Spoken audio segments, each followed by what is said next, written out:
Yeah, like this is the stuff that annoys me being an English teacher. It's like in Japanese, peipa is already a word. Peipa means paper, and taoru means towel.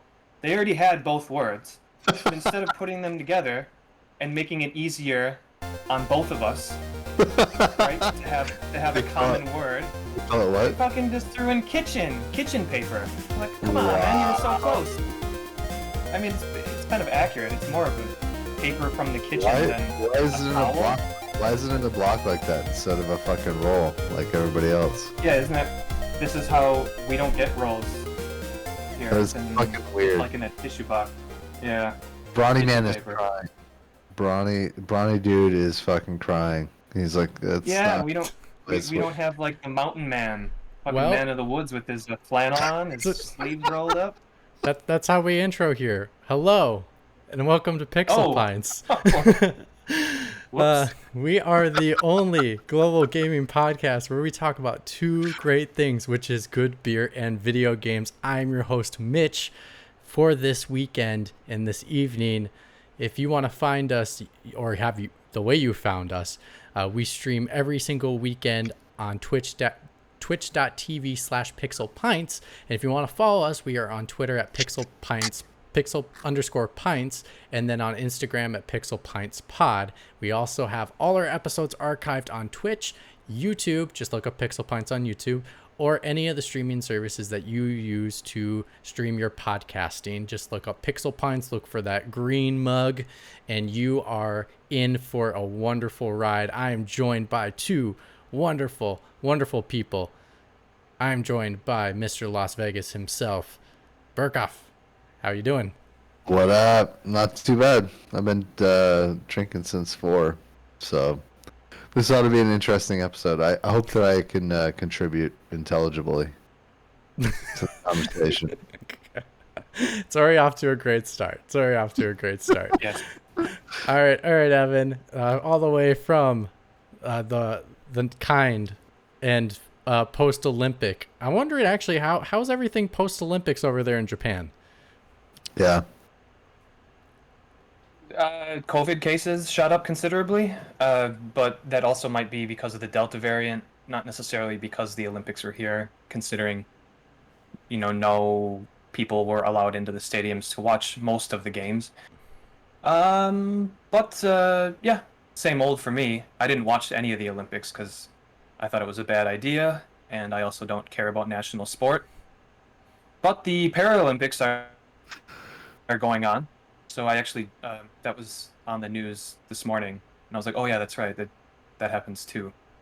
I don't know, it seems, I watched one of the Olympians, Paralympians, I watched an interview with her, and it seems like it's really important to them, so I don't know. Yeah, But post-Olympics, to answer your question, like, yeah, same old for me, really. I'm okay. yeah. The only thing that's very cautious about the fact that they held the Paralympics is because, even with the regular Olympics, they had cases. And when you have the Paralympics, most of them have compromised immune systems. So, like, they're at even bigger risk of getting extremely ill. Even with the vaccine, they are at a higher risk of getting severely ill. So I would be nervous to do it. So I get why they appreciate and love doing it. And I'm just trying to look out for everyone's well-being as much as possible. But I was a little shocked that they were still doing it. But anyway, we are Pixel Pints. Like I said, we talk about two great things, and we ask that if you do drink beer, don't be Burkoff. You drink responsibly. So if Burkoff does something bad on this show, that is not what we want you to do. We want you to be responsible with your alcohol consumption. Mix in some water, mix in some good conversation, and some video games, and then you're all good with your lifetime. So, like I said, you can follow us on all that kind of stuff. We're just going to dive right into it because I think we have fun stuff to talk about today. But before we get to the topic on video games, we talk about beer. Does anybody have beer? Yeah, so I switched over to light beer is what I've been drinking since I've been home. So light beer, I should be okay for the rest of the episode. Yeah, Mitch, I don't appreciate that dig against Burkoff. The man is drinking, being responsible, drinking in his own home, right? Like a good person. It's Saturday night, and he switched to light beer. Come on, he's taking precautions. And the wife took the keys. Yeah. They're in the fishbowl. Yeah, they're in the fishbowl. It's always a fishbowl. He's gotta dig and kill the fishy to get the keys. He jumps in there with he like bites down on a survival knife. No, it's right before it. There's like a tape recorder and goes, "I want to play a game. To get into your vehicle, to go to the store to get more beer, you must open the fish's eye with a toothpick. You have 30 seconds." And the fish, really weird game. and the fish is an acid. I'm down for this game. I can figure out this puzzle. We can do this. We can make it happen. If you want to see a hilarious video, though, there is a really funny one. If you go to YouTube there's tons of hilarious videos on YouTube. But if you go to YouTube, there's a hilarious video of the jigsaw puppet guy basically doing pranks in the office, where he like wants to play games. So like he like does it where he's like, "Tina, I want to play a game." He's like, "There's pornographic websites appearing all over your computer. You must clear them all before your crush Tim walks by." Like, it's like, it's great. God. And they're like, "Well, we thought we'd hire you to like bring in teamwork." And he's like, "I'll show you teamwork. You're both shackled. One has one saw. You must cut the leg off of one person." And they're like, we can't do this. We can't do this anymore. It's great. Anyways, Evan, do you have quickly? any beer? There's a. Yes, I do. I was gonna actually. Well, you know what? I'm go gonna ahead. skip that story. No. Tell me the thing first, and then you can go to your beer. Oh, okay. So not an office setting, but a school. This is a true story. I don't remember which school in Japan, but it was a public school, and you got your digital monitor where you plug your, HDMI into your computer for PowerPoints as a teacher. This teacher fucking played. He had it like a porn DVD in the disc slot. No. Yeah, it was on the news. This totally sounds like my uncle works at Nintendo. Yeah, he fucking played a porn DVD instead of like whatever he thought was in there. Like, what are you doing? How bad was it though? Like, was it like full on? Or that was not. It was not described. The story was like it was a paragraph long, and at the bottom was like italicized, like, "Oh, he's currently on suspension" or something like that. I feel like after a couple of minutes to another school. Oh, that's horrible. I feel like after a couple minutes, though, you realize what's going on, and it's not that bad, right? Especially if it's the beginning. If it's the beginning of the porn, like it's like an intro into the story. Like there's a narrative that happens before the people have sex, and then there's a lead up to them actually having sex. So it's just the scene, like the foreplay before scene of being like, "Oh, hi, doctor, how are you?" Exactly. So no, I wonder if it was already like paused on the climax section, and it just play. Yeah, like you press play and then it pops up like continue from where you left off. Like, yeah. Oh. So yeah, that was a story that reminded me of that. Well, actually, but now that you brought it up, I do remember in high school they made us sign a form off because we were doing Romeo and Juliet.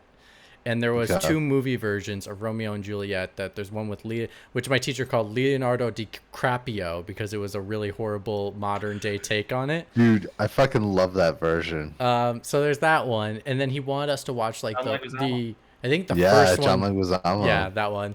But our teacher wanted us to watch a different version. I think it was an older version that was more like set in the time period. But the thing was, she had open breasts. So he had to sign permission forms to watch the movie because he's like, "I need to explain to your parents that the quality of the speech overwrites having full frontal boobs in front of you." I remember. Yes, no, I had to do that too. Yeah, that is a fucking American school thing that you have to do. And I remember kids were not able to do it, so they had to leave. Yeah, I remember having to get a form signed by my parents saying, "Yes, it's okay that you watch this film." I also watched Romeo and Juliet. I don't remember if it's that specific one. I believe it's in the 1970s. But if it is that one, Yep, it's that then one. Juliet Yeah. was played by Olivia Hussey, and I remember that name because I remember watching it as a teenager. I'm like, she is so beautiful. Who is this actress? She is a very very beautiful woman. I'll leave it at that. But I just remember as a as a teenager, and Dude, of course that's that's what I was locked in on, and yeah, I don't remember her Olivia name. Hussey. Yeah. I don't remember her name, but I just looked it up. I was like, holy shit, that is the same version I'm talking about. Yeah. Yeah. Wow, Yeah. that's kind of So it's just it's very her. American thing because we've all It's experienced the same yeah, thing. it's her and whoever the guy was that played Romeo is on the cover of the copy of Romeo and Juliet that I have in my house. Mm. Oh, it's them. Yes. That's insane. Wow. Weird. We talk about beer and video games on this. And Romeo, Romeo, where art thou, my Occasionally. Romeo? Now, Evan, talk to us about your Romeo, which is your beer. Yeah. Yeah. Speaking of hot actors, um, this is a. I think in the past I have shown you guys Mino Brewery. You remember these kind of very plain but very easy to spot on a shelf beer Yeah. where it just says the style of beer plainly. Yeah, So this is yeah. Mino, city in northern Osaka Prefecture. You can check that. I mentioned a prefecture. So this is kind of like my go-to Japanese beer. They've been around for a really long time, but in the past 5, 6, 7 years, craft beer in Japan is just getting more and more popular, and a lot of sake breweries are trying to get in on it now. So there, and I believe I haven't shown this particular brewery on the show. This is Y Market Brewery. The logo is right there. It's just a giant Y with a period at the end. I don't know what the Y stands for, but they're from Nagoya, which is almost like kind of smack dab in the middle of the main island. And this is their Hysteric IPA. The India Pale Ale kind of looks like a Pollock painting. Very Those look like a colorful in Jackson orange, Pollock purple, painting, yeah. and red. Yeah, yeah. So this is an IPA. It is 7%, and the kind of main marketing tagline, we might actually get into that a little later, I'm not sure, is they use 5 types of hops from England and America. Like I like my IPAs. I don't know what that actually means, if that's just some marketing speak, or oh, there's 5 kinds of hops, therefore more delicious, or just because they were able to carefully select these kinds, and once you throw that in a giant cauldron, it makes it taste better. But this is actually one of my favorite IPAs, and while Mino Brewery was pretty much my go-to for the past 10 years, I've been here for 10 years now, since August 25th, which is wild to think about. These guys are slowly creeping up that ladder. I actually think they might be better than Mino at this point, Oh, which is great. interesting. It's great for Okay. Japanese beer, right? So yeah, this is Y Market Brewing. This is their IPA. I've had it before, but yeah, like I'm almost always drinking like 7% IPAs on this show, but that's only because I'm like basically the equivalent of maybe like an MG beer. I save this heavy stuff for this show. All right, I'm not Right, slamming right. back proper sesh beers, during after work or anything like that. I'm drinking just kind of your average Japanese beer. But yeah, this is very very fruity, very tropical, but you can tell this is going to have a really good bitter bite. 7% pretty much tells you that. I don't know how many IBUs this is, but I would imagine it's a lot. Like I'm guessing like creeping up into like the 40 or 50 IBUs. It smells like really really hoppy.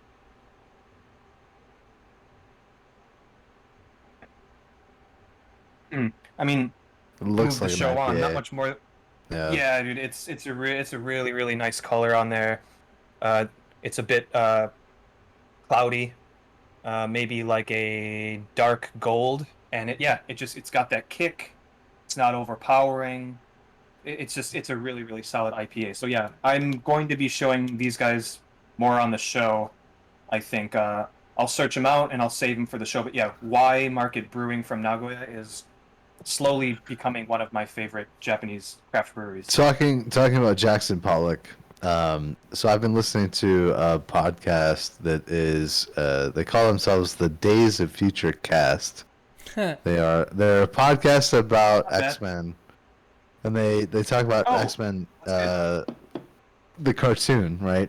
Nice catch. So in season 3 of the X-Men cartoon, there's a episode. Hold on. Which X-Men cartoon? There's X-Men Evolution, and like This is the 90s. This is the 90s Fox 90s one. Fox one. Yeah. There's an episode where Beast talks about how he doesn't know the difference between a Jackson Pollock painting and a Jackson Pollock drop cloth. Like the the cloth behind the painting that he's dripping the paint on. I just thought it was fucking hilarious based on what Evan was talking about with the can design. Beast would say that. Gotcha. There's something behind there. You could actually think about that statement for quite a while.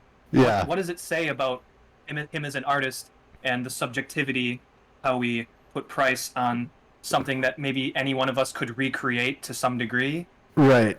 Right? Yeah. What does it say that a scientist is worried more about art than actually fucking doing some science? Maybe that's the question that we should be asking. Anyway, and then moving on. Yeah, moving on. For me, I'm not gonna do beer today because I'm too tired. I feel like if I drink a beer, I'm gonna fall asleep in the middle of the show and just. So I'm gonna go Red Bull. I did bring munchies too in case I get hungry because it is late at night. So I'm going with kettle chips, jalapeno. I don't often eat potato chips. Yeah, me neither. But that is a nice selection. Jalapeno kettle chips? You kidding me? Yeah, I'll do that. Yeah. I'll do that. I'll do this Korean barbecue, or I will do sea salt vinegar. Okay. Ooh, that's top tier stuff. Right That's there. basically like if I'm gonna do chips, which I don't do chips very often. So, anyway, that's it for beers. We do have a main topic, but because McWomble's gone, we like to just do more fun things without him. So, with that being said, we're going to talk about what we've been playing for a little bit because the show can go on as long as we want. So, let's go to Evan. What have you been playing? Axiom Verge 2.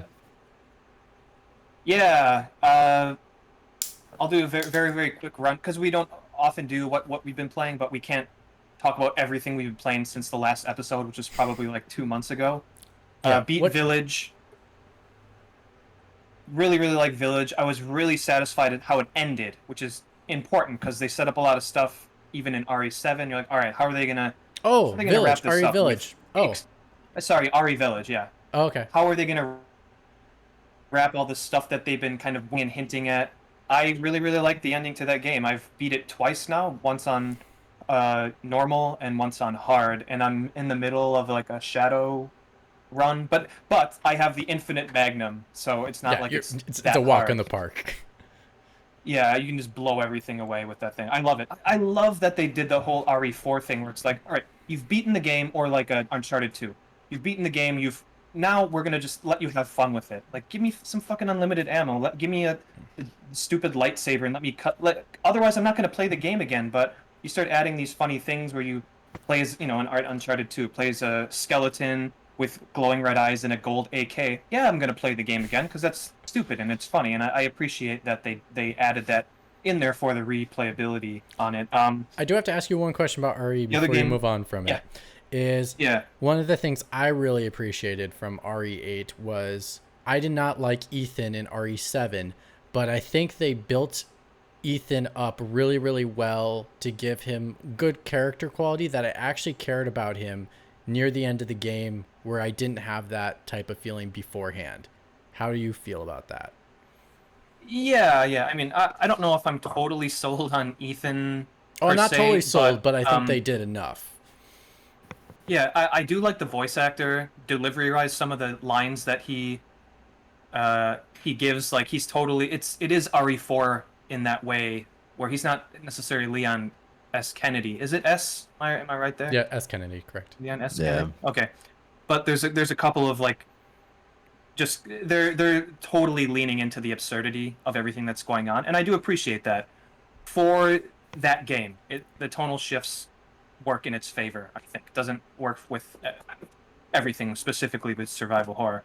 But yeah, like towards the end, like I didn't mind playing as him, and in terms of like, wait a minute, like how can this like Joe Schmo, Joe Sixpack who puts his pant leg on one.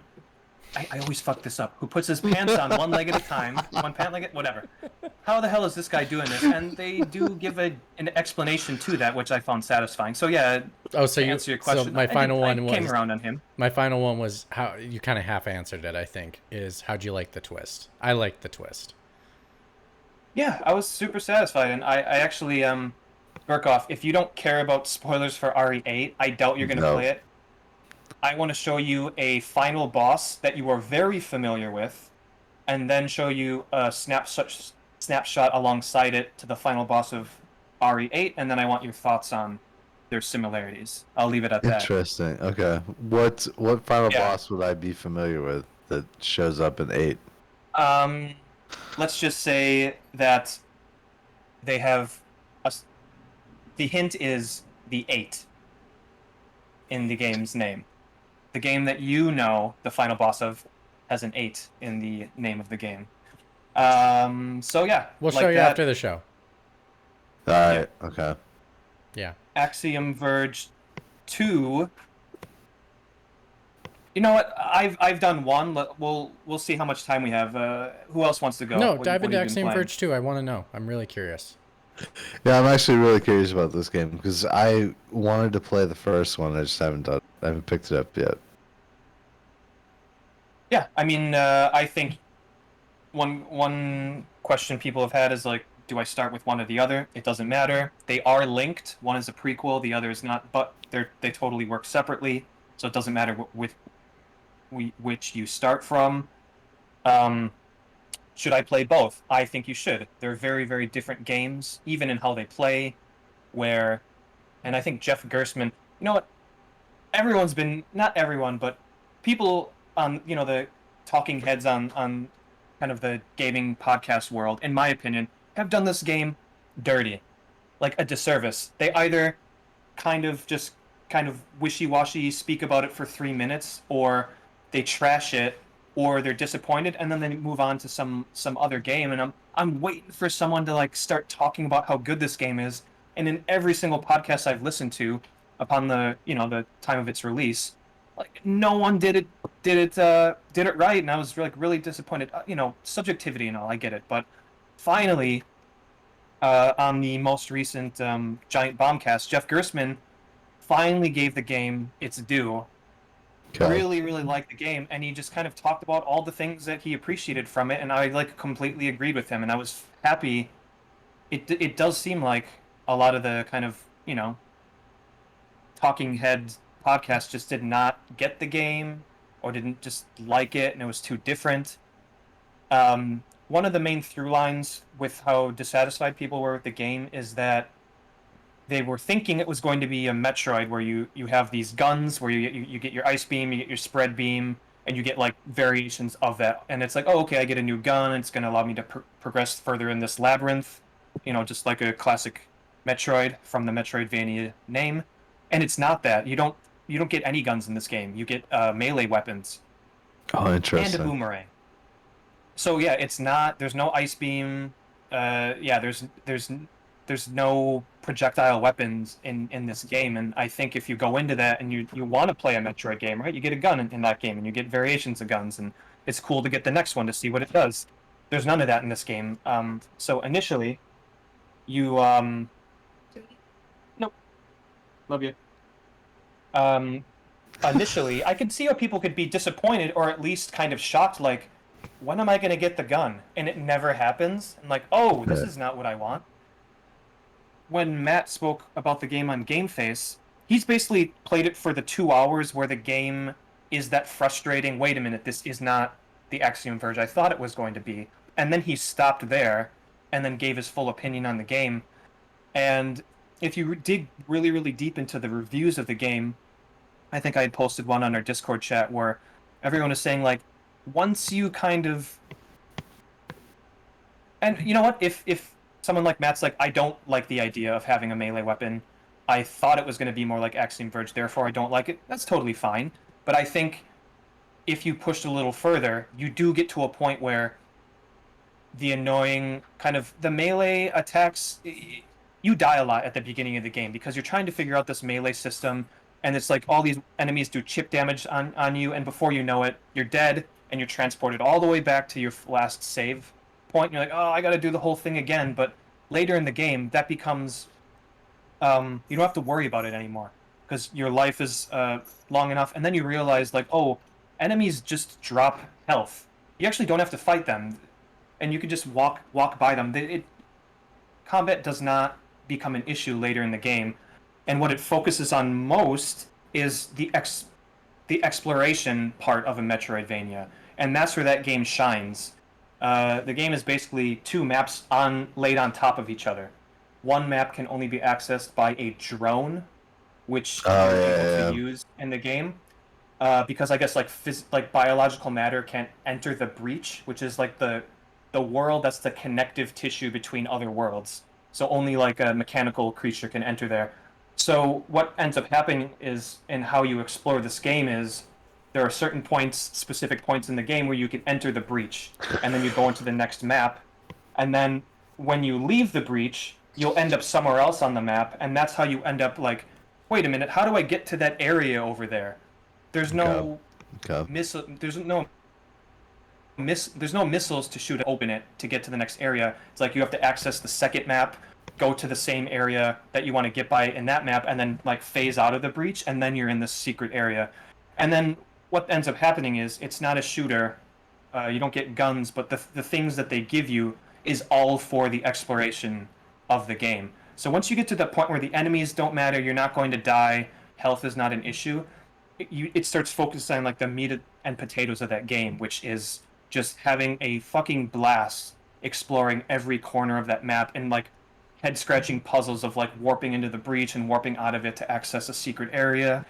And yeah, so I just, you know what, maybe it's not for everyone, but I was surprised at how kind of the negativity around the game. And I just think if these people pushed through past that initial frustrating part, which I do admit is frustrating, that they would totally get into it. Like I couldn't put it down once I got past that part. So yeah, I think it's great. It's definitely going to be on my whatever top 3 list for the end of Pixel Pints, the kind of year in review. I don't see anyone knocking it out at maybe like the 3rd spot on my list, but yeah, it's great. It's a very different game, but I do appreciate that because once I got to that next section where the frustration kind of dissipated, I I fucking appreciate that he like went out and he's like, no, I'm not going to make Axiom Verge 2 how everyone wants it. I'm going to do something Right. different.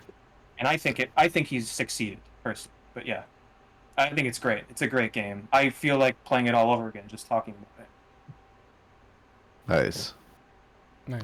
But yeah, but I fucking bought it on the Switch because I didn't know it was on PlayStation 4. So okay, quickly. I Buying woke it for up the that- Switch is that not a morning. bad thing. No, here's the problem, Burkhoff. I woke up in the morning because that indie showcase was overnight, and I just see like at the stand user, dude, Axiom Verge 2 is out. I was like, "Ugh," and I like went to my turned my console on because it was the Switch indie showcase, right? Yeah. And I bought it, and I'm playing it, and then I'm like, oh, it's on PlayStation 4 with trophies, and I like. Oh my god. Yeah, totally Alright. missed out on that. Maybe I'll rebuy it again. Oh, Yeah, you like that? whatever. You like the end of that kind? Just see if the I might buy fucking it again achievements. to see. Oh my god. Yeah. That's trophy. Anyways, that's a I'm trophy hog at its finest. I'll go and I'll let Burkhoff go last this time around. So I actually been playing a few games. I finished Hades. We talked a lot about Hades when we were trying to convince you to play some games, Evan. I still stand by Right. my statements. I actually had more of a blast the more I was playing after. I know you watched me a little bit after when we streamed the game between all of us Yeah. just to watch and have fun. But I did beat it and I had a blast.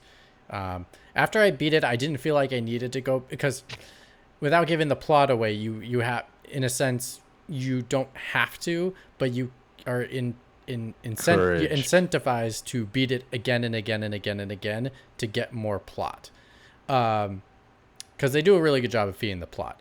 But for me, it was like, I'm good. Like it was a fun challenge for me, and I kind of wanted to move on to other games. So beat Hades, beat in like 22 runs. I was pretty shocked by how well I did. But anyway, then I moved on to, because they announced Saints Row on Epic Games Store. They gave you Saints Row, the 3rd remastered edition for free. So I've been playing that for a little bit, and I never played a Saints Row game, and I've always and it actually Matt from Game Face kind of convinced me when he was talking about the game. I was like, oh my god, a GTA comedy? That's kind of like up my alley, and like making fun of the genre, and I'm having a blast with that. It is everything. It's almost like as if you know when you like have a certain type of food you watch a certain genre movie, and then you just like you've watched so much of that same genre, so you like watch all action movies, and you're like, Right. Man, action movies are just too much of the same now. And then this one's like, hey, I'm gonna make a movie that makes fun of the fact that these action movies are all the same, and it just makes it fresh again. And I think this really made an open world game fresh again for me. And I was like, even the beginning, like it's a Star Wars crawl with text, and it's like comedy within it, and it's hilarious. Like I was laughing at it, and it's just great. You gotta play 4, dude. Yeah, I was about to say that 4 is fucking great. 4 is Like, fucking finish phenomenal. 3 and move on to 4. Yes, It is amazing. Yeah. 4 is my favorite. It's the only Saints Row I've played, but judging from, obviously you're going to speak a bit more about it, but judging from how you liked the silly aspects, great. like them doing the Star Wars crawl, 4 takes those ideas of things that we're familiar with from like movies, and just putting them in really ridiculous situations in the game to like probably even more of an extent than 3. Once you're 4. into it though, yeah.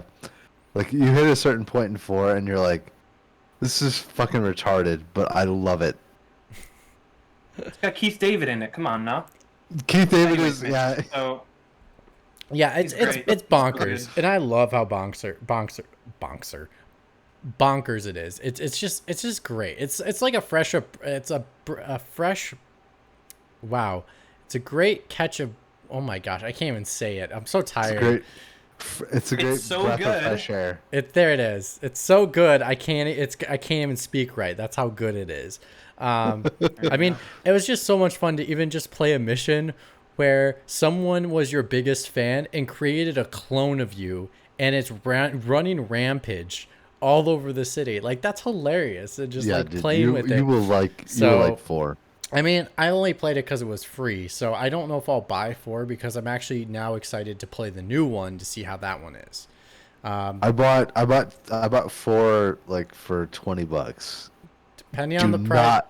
I do not regret it at $20. I'll see. Like for me, I don't want to. The thing is, like now, my hope, and I just started. Like I think I'm only like 3 hours in.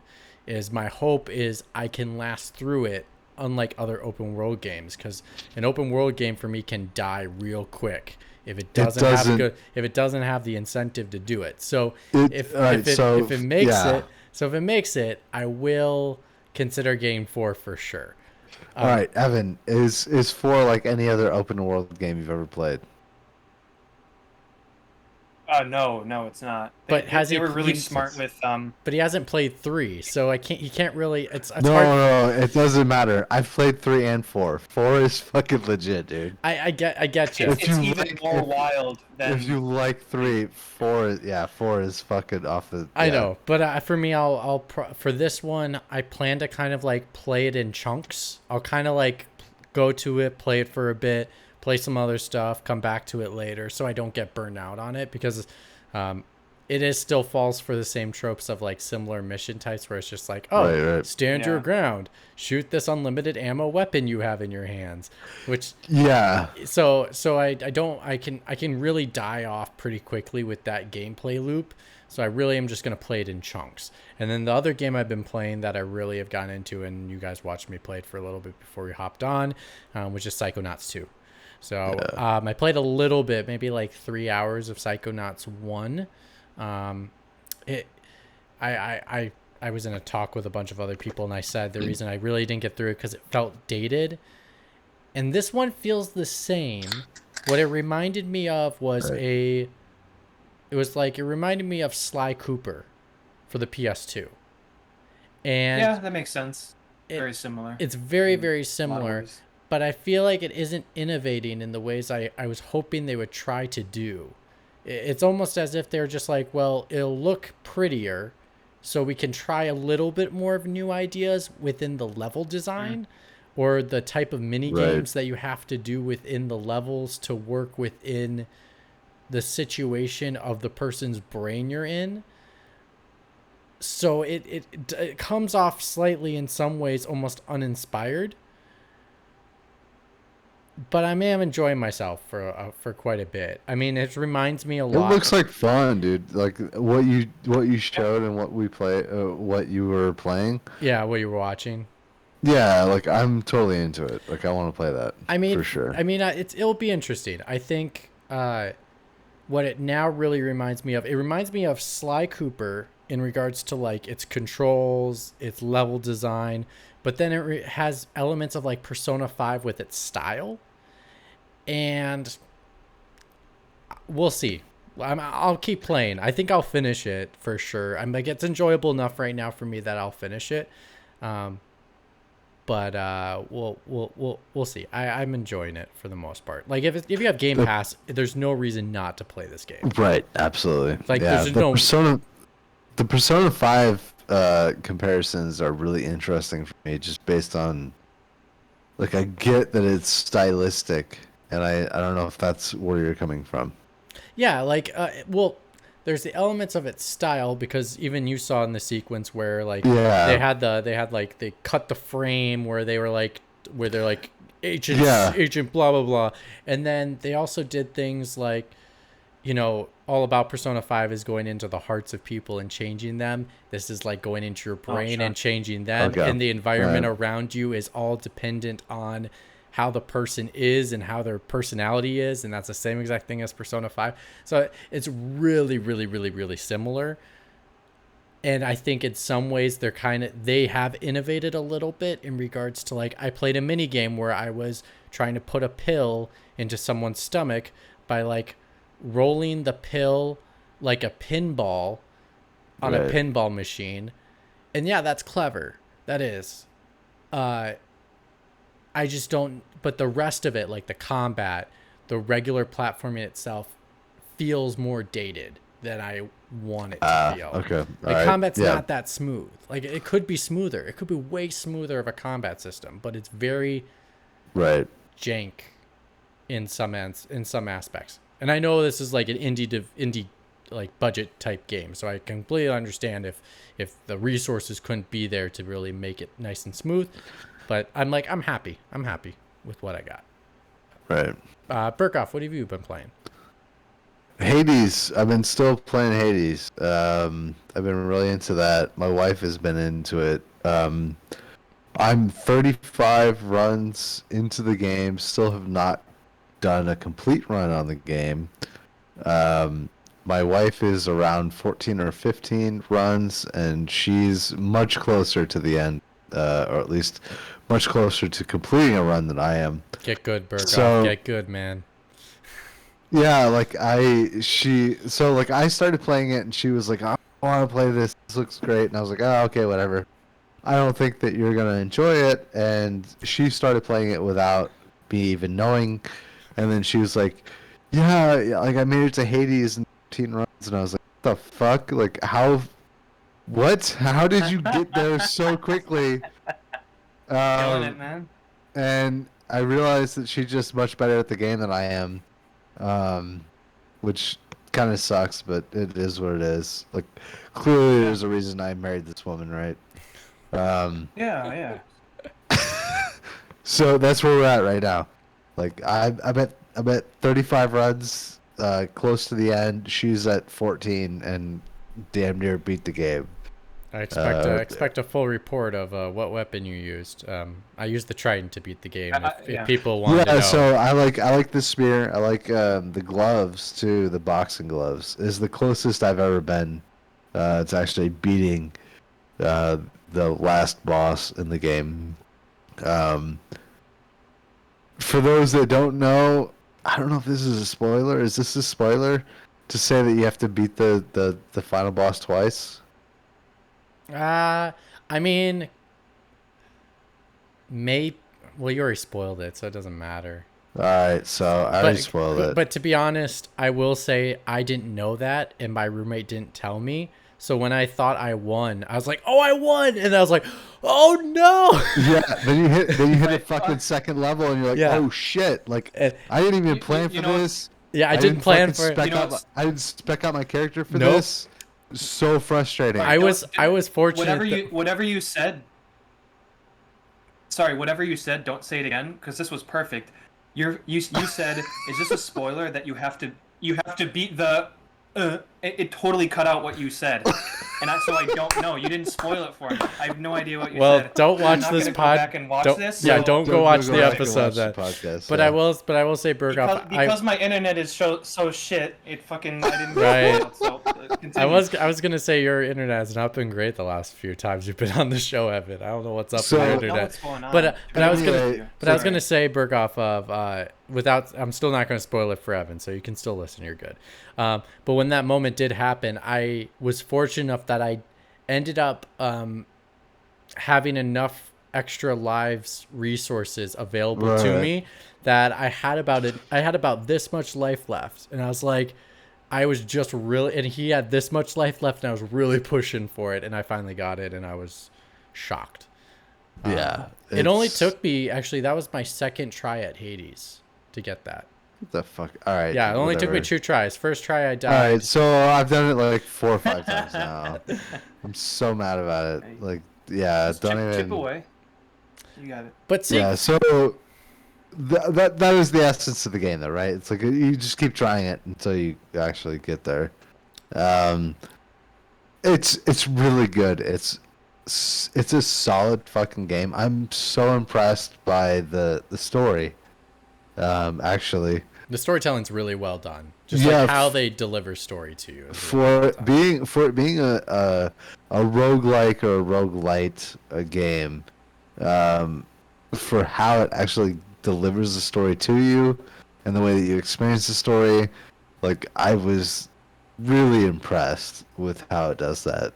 I think I told Vin on Twitter that this is my favorite roguelike game ever. And it is because of the way that it delivers the story. So, yeah, I'm keeping at it. I think my next game after I'm done with Hades is probably going to be Psychonauts 2. So, sounds good. All right, now to the topic at hand, fellas. We actually did that pretty well. We did that within like a 30-minute span. I'm proud of us. We do a good job. Yeah. Yeah, we can do this. Not bad. So the topic today is marketing for video games. What is going on? And / what are the types of marketing that work and what sucks ass? So, fortunate enough, Evan, our brain, not only the good looks of the podcast, he also has the brain of the podcast. I'll be right back. So because of all that, we all know where he's going. It's like a fucking. Yeah. So Evan, you have broken this down to beautiful categories for us. So let's go with the first one. What's the first category? All right, so yeah, got a couple here, and this is when I personally would have been thinking about marketing. I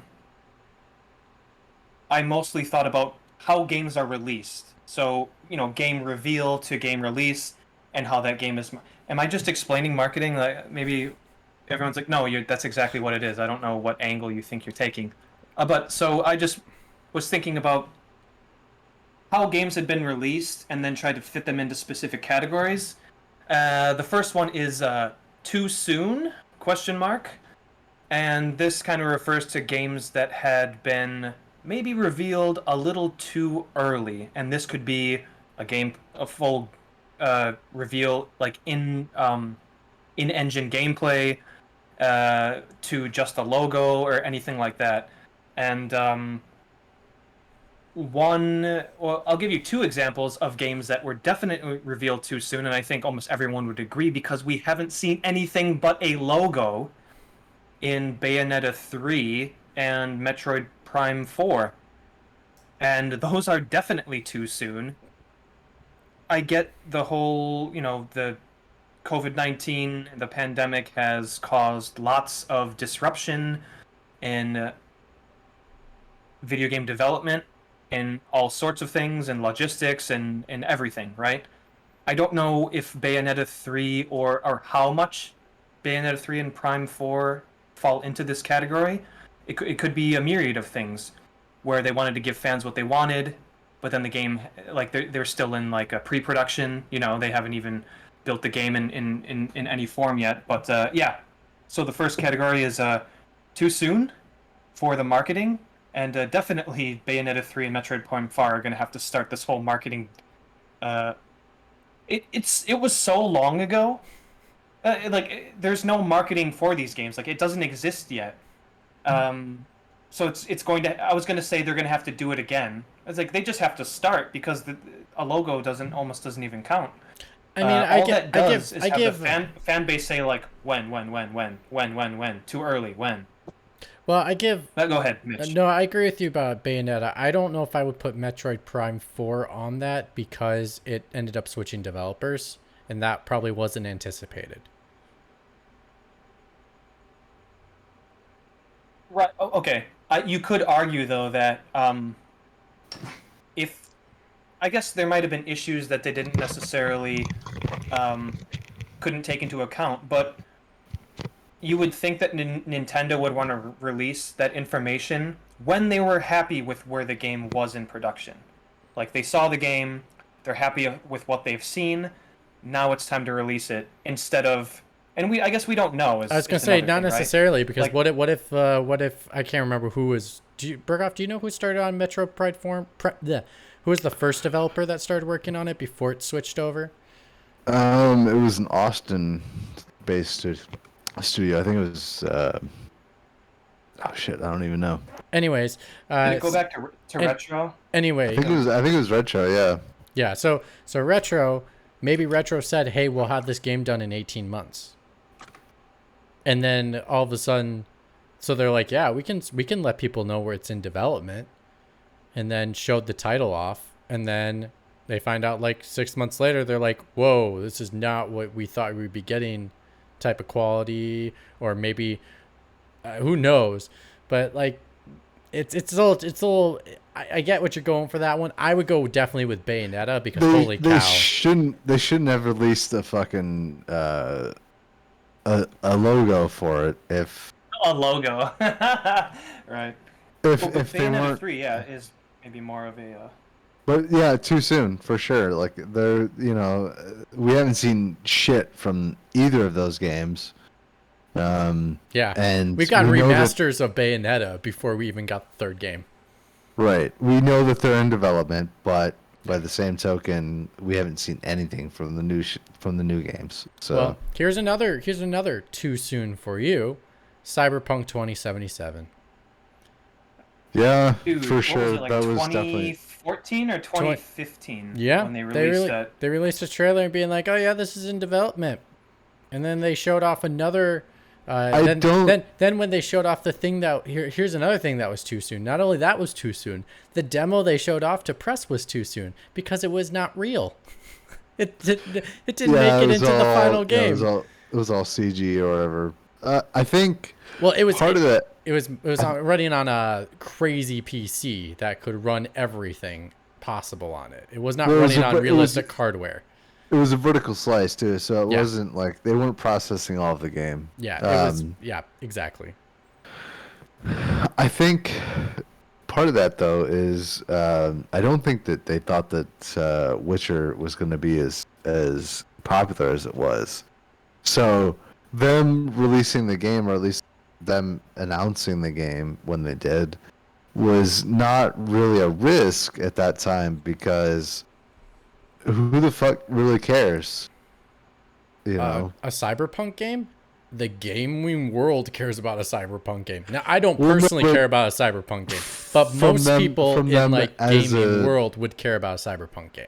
Well, yeah, we all gave a shit when they announced it, but for them as a developer, like, oh, we released these Witcher games, and like, who really cares about the games that we actually make? I think that was part of the reasoning behind them saying, "Hey, we're working on this," you know. Yeah, but even so, like the marketing they did was too soon. It When was, the yeah, clearly the game absolutely. was nowhere near ready, and the game was nowhere near, like heck, the game's still not done. The game is still not done. They're It's been still almost been patching that shit. They're They're still patching it. that shit. It's been yeah. almost a full year since the game's been released, and they're still Right. patching the game. So clearly that was way too soon. So Absolutely. Burkoff, what's your way too soon? My way too soon. I don't know that I really have Speaking one. of logo drops. I mean, Bethesda? No. I mean, every Elder Bethesda Scrolls? game, Elder every Scrolls? Beth- Come on, every come Bethesda on. game is way too fucking soon. There's always bugs in Bethesda games. Yeah. I don't know. I forgive them for what they release because they are who they are, I guess. Burkoff, that's Oh, not wow. okay. We've, Wow. We've just we've become complacent with Bethesda. They found a disaster. Yeah, All right. apparently. Okay. Well, we got a lot of other categories. We can Well, speed it well, up in my if we- mind, it makes me more frustrated because why people call Bethesda one of the greatest game studios in the world, and you're complacent with bugs from the greatest game studio in the world. That's Yeah, not cool, man. That's not They cool. should be fucking ironing this shit. They don't. Yeah. And people forgive them, and whose fault is that? That's us on gamers. We need to hold game developers more accountable for what they put out. We do. Right. And even if they put out some amazing story stuff, like, they need to be polished, they need to be good, and they need to be fixed. If you want to just like dive right in and just like, we already put the knife in. You want to turn the knife a little bit in Bethesda. What is your game? Fallout 76. That was not messaged properly at what the fuck that game actually was. So there are a bunch of games that maybe have not been messaged to the point of us actually knowing what they are, Right. So Burkoff has led us into our second category, which is what is your game? And these are games that fall under, you market a game to us, you show us a trailer or something, you explain it, but we don't know what the fuck we do in the game, and they're just not good at explaining what that is. And I guess, was Fallout 76 one of those games that was shown at E3 and then came out in November of the same year? That was Fallout. Yeah, that was Fallout It might 4. have been, right? It was both. It was both. Fallout That's true, 4 that's as true. Yeah, well. it was like the following year. Yeah. It might have been 76 as well. Yeah. Well, and this is even like if you want to keep it just for the sake of not brevity, but we're not like splitting our categories into subcategories. This actually might be something similar where you tell us one thing about the game, but it's not what you had promised or what you had said. Right. That's not necessarily what is your game, but it is in the way that like that can be confusing messaging. If you're like, wait a minute, you said all this shit, like No Man's Sky as well. Like that's not what that was. There's no multiplayer. I can't see the guy. I can't That go was to a my planet and choice, see yeah. someone there. We could rename that category What to. is your game? We could rename the That's a hard category. one as well. I guess we rename the category to "You Lied to Us." Yeah. Right? Yeah. You lied to us, or just confusing marketing. Yeah.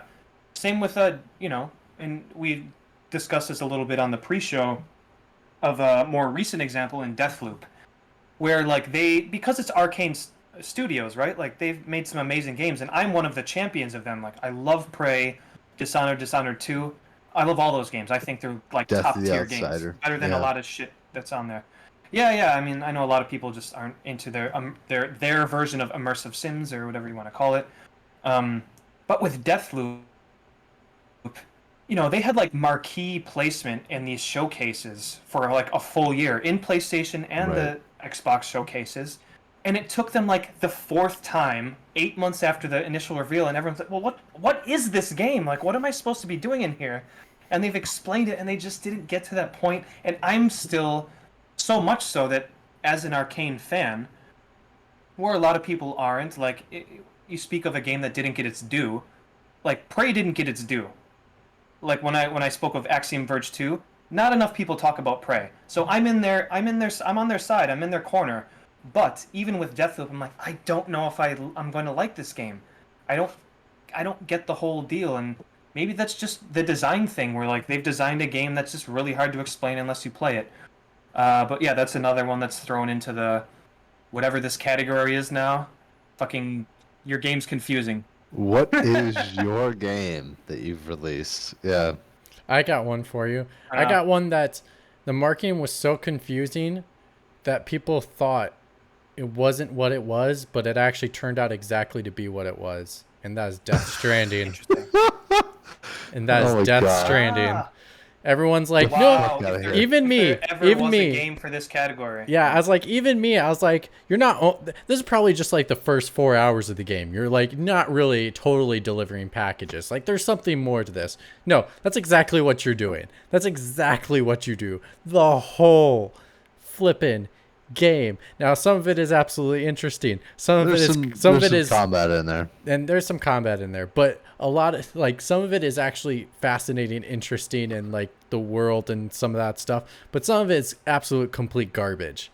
And so it's exactly what it was, and we just all told ourselves, no, that's not what this game is, but the marketing was right. Oh, it's Kojima. He loves trolling. He loves a twist. He likes taking left turns when people are expecting a right. That's just how he likes to market his games. When we're talking about confusing, yeah, like purposefully confusing. It's not like they tried really hard to explain it to us, but we just didn't get it. Oh, he did. He did. He operates in the shadows on purpose. That's just the way this guy He operates. tried very, very hard, but he failed miserably.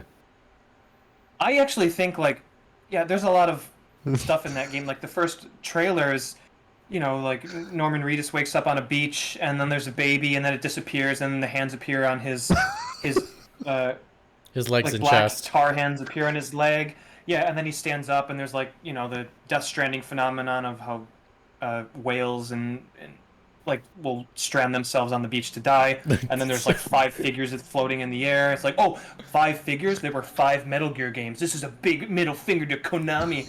Like whatever. I actually like that game a lot. It's like high concept, but I actually I must have watched like reaction. I'm a reaction video hound. It's actually really embarrassing. These people do like the minimum amount of effort and get all the views by reacting But it's so to other great. people's work. I love watching the reactions. It's so great, yeah. Like dude, when I have a few like on a Saturday night when it's like midnight and I'm like 7 beers in, I just switch to reaction videos and I'll do it. It's pathetic.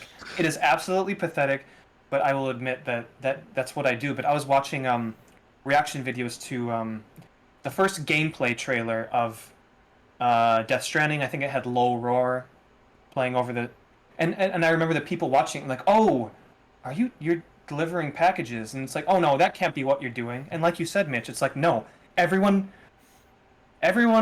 said the obvious, which is that's exactly what you're doing, but the twist was like there's got to be more. It's Kojima. It's like, no, the twist is that is all that game is. So Yeah. it's confusing because of Kojima's history and his past with fucking with us purposefully, and he knew that. I swear to God, that guy knew that. He's like, no, I'm going to show him exactly what the game is. And because it's me, they're going to think it's something else, but it's actually what I showed them. But yeah, that's a funny Yeah. one. That's true. That's like that's the top tier game for this category, I think. Well, Is it might be Death Stranding. yeah, exactly. So it's like a twist on the category. The Konami twist on there is no twist. It is the Konami twist that there is no twist on the category. Yeah. All right, what's our next All one? right. Yeah. Okay. I'll refrain Next from one. being disgusting with Kojima. Yeah, we already got I one of liked those Death Burkoff Stranding. about 2 years ago. We got one of those, so we don't need any more. After hours. Okay. After Remember it after hours. The after hours. Some good stuff. On the beer Some umbrella. good stuff on the after hours. Yeah. But like to me, it's good because I know you guys. But if anyone watched us, I'm like, this is Yeah, a bunch of who drunk the heck guys is mumbling. who the heck is this guy yelling It's at like him so about boring. This is about so Kojima boring. and This how is his so childhood fucking was like boring, yeah. ripped apart from Kojima, and he lied. He's a liar. So the next category is the shadow drop, and what I'm referring to specifically is the shadow drop of Axiom Verge 2 in the most recent indie showcase, which I believe was on August 11th. The Nintendo Switch indie showcase. So initially, Axiom Verge had been shown on another indie showcase, I believe a year ago, sometime in the early autumn of 2020. And then nothing was heard about it until maybe March in another showcase that Nintendo did, and their kind of, indie showcase directs they do online. And that was it. That's all we had seen. We had seen an initial quick cut, a bit more of the game, and then that's it. So in terms of marketing, it's like, all right, everyone's clearly, or the people that enjoyed Axiom Verge, and that's, a decent amount of people. Like the Axiom Verge is made by one person. One single person did all of that, including the music, which a lot of people didn't believe at the start, but he did all of it. I'm like, okay, well, we're looking forward to this game. We don't know what's going on. And then all of a sudden, months and months pass, we don't know. We're expecting everything is getting pushed into 2022 or further back. I think people are assuming that that's going to happen with Axiom Verge 2. Then all of a sudden, August 11th, Nintendo Indie Showcase, Axiom Verge 2 it's not like the last banger of the show, right? It's just before it. And so they show Right. the trailer and it's like, Axiom Verge 2, out now. I was like, what? Like, I watched a bunch of reaction videos, and people seem confused, right? It's like that in The Prestige, Christian Bale's the transporting man, his trick is too good. He didn't dress it up enough. So the audience isn't wowed, they're just confused. So it left a lot of people like, oh, it's out now? And so that got me to thinking about shadow drops, and it depends on like how well the game is known. So Axiom Verge 2 is released at an indie showcase that a lot of people have eyes on. Right. The issue I had with it is it seems a bit unceremonious. If it was like the end of the show, then like boom, a little razzle dazzle, a little confetti, then maybe it's like, I don't know if that translates into sales of the game or anything, but so you have that. Is it better to do like the kind of shadow drop that's more like a, oh shit, this is out now, or like this, indie showcase, highlight the game for X amount of time, and then it comes out a month later.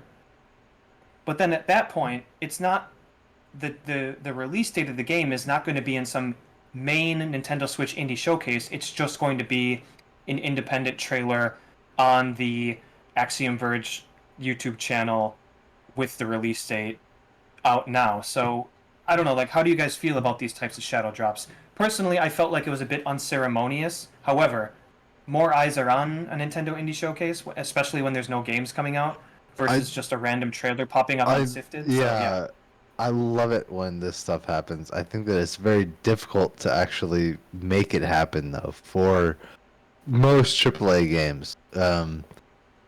It's a little bit easier for like a AA indie game for them to sort of shadow drop it and hey, we've announced it, now it's available type of thing.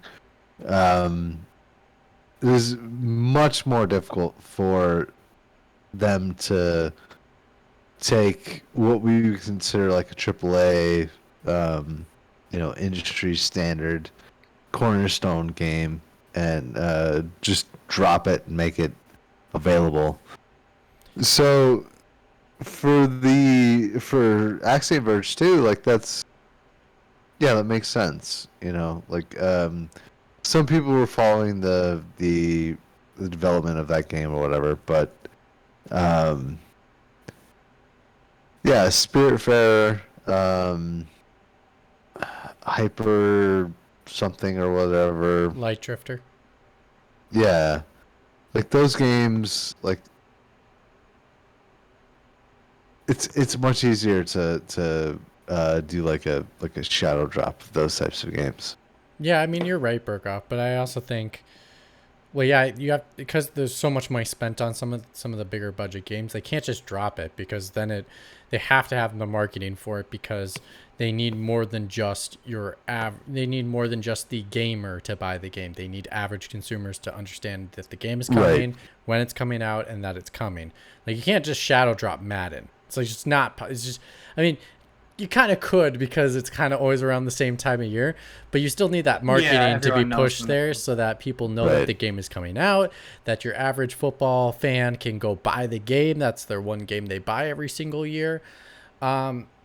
I think the one thing, though, that the advantage of a AAA developer could have in regards to a shadow drop, and I'm going to use this example, and I'm going to use Resident Evil 7. So we have a franchise that had 6, which was, revered as an average action game, but for a lot of fans of the franchise, felt like it went away from what made the series and probably its low point, even though it sold the most copies of any Resident Right. Evil game ever at the time. And so it was gone for a while. It was gone for like 2.5 to 3 years. No one knew about what they were doing next with Resident Evil, and because of such the disaster, people were very nervous. And then here comes this, just out of nowhere, people just knows this is called. It was Before Kitchen. It was a demo that they had at a Right.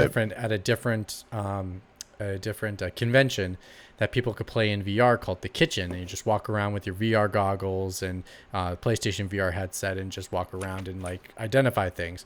But then this was Before Kitchen, and when it launched, they're like, "Oh my God, look at this! This is horror. It's Resident Evil. It's a game you didn't expect to be Resident Evil." And not only that, here's the shadow drop. Play the demo tonight. That's the thing. That's the thing that made me lose my shit. Like, I lost it, because it's not like, oh my God, look at this amazing game, and look at how different this game is. But, oh my God, I can play a demo of it tonight and like really experience it for myself. Right. And it helped the marketing like no other, because not only that, the game came out 8 months from then, or less than that. It came out, 8 months from then. So like, not only did you know this game is coming, it's coming soon, and you can get some hands-on experience with it to actually like feel the freakiness of what the heck you're going to experience for a brand new Resident Evil that was trying to bring it back to its roots again. So I think games can do that, and I think it's more ample opportunity if a game is very different from the other games that came before it. So like, if they shadow dropped the God of War game, a demo of God of War from when they did God of War 3 to God of War 2018, people would lose their crap, because it's a very different God of War, and they get to experience it for themselves of how different it really is. All right. But if you put like a demo of Psychonauts 2, and you're like, I'm going to shadow drop a demo of Psychonauts 2, most likely people would be like, it's like Psychonauts 1, so I really don't need to play the demo if I really don't want to. Yeah, I think the only other opportunity that you have is, so Quake, the remaster, is a good example of that. Like, they just released that, or just announced it at QuakeCon. You can download it immediately on Game Pass and all that kind of stuff. It was like, yeah, I went and did that. I downloaded it and checked it out, and it had been God knows how many years since the last time I played Quake. And this is the first time that I'm playing it on a console. Well, and to be So- honest, that's probably the most common shadow drop besides indie games, is remasters. Yeah, it's like remasters Yeah, or being like, remakes. play or- it right yeah. now. You want enjoy Kingdom Hearts, the remastered Golden 750th edition. Play it now. And it's like, yeah, okay, sure, I can play it now. Yeah. Yeah, I think now that you guys spoke about it, I think demo shadow drops are quite effective, and I think a lot of places have been doing that a bit more. Specifically, a lot of shadow drop stuff from Resident Evil, which yeah, I think it does work. It's like, oh, like you're watching this game, you're like, that would be really cool to play it. Oh, guess what? You can get a little slice of Right. it now. I'll pick up my controller right now. Like, that's a great way to handle that situation. Cause yeah, it's like this is exactly what I want. Like, imagine if on that indie showcase was a little sweet cut up footage of the TMNT Shredder's Revenge. It's like, oh, there's a demo out. You can play level 1. Ooh. Oh, Ooh. Right? my Ooh. PlayStation that to controller happen. started on Hot stuff, fire bro. Hot with stuff. How quick I'd be sliding on those buttons. Yeah. I want that to happen right All right. now. Actually, that whole strategy by Capcom with Resident Evil 7, Mitch, that you had referred to, is the short turnover, where Resident Evil 7 was revealed during E3 of 2016, I believe, and it came out in January 2017, which is a very short turnover. Lots of these games, we get God of War, Ragnarok, logo. Bayonetta 3, just a logo. Metroid Prime 4, logo.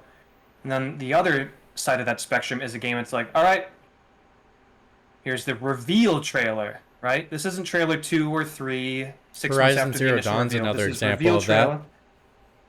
Yeah. Because they And showed up, then they showed off this the is game. coming They out. showed off a demo, but the game came out like a year and a half later. But they still showed off like gameplay. I mean, year and a half. Like, if it's under 2 years, that's a pretty decent Turnaround. Yeah. time span. Because they had a I would second, think. they had Yeah, a second so demo the next E3 before they released it. I do remember that, yeah. So the next category would be the short turnover. And one other example other than Resident Evil 7, which was revealed in 2016 of E3 and came out in January 2017, is Fallout 4, which I believe came out 5 months after it was revealed.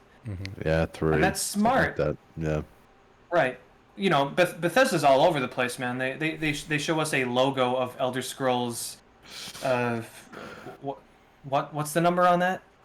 6. 5? Yeah. And Then they show you Get a Starfield. subtitle. Then they show you No Starfield. subtitle. Yeah, then they show you Starfield, and then after that they show you a trailer that shows you almost nothing about Starfield.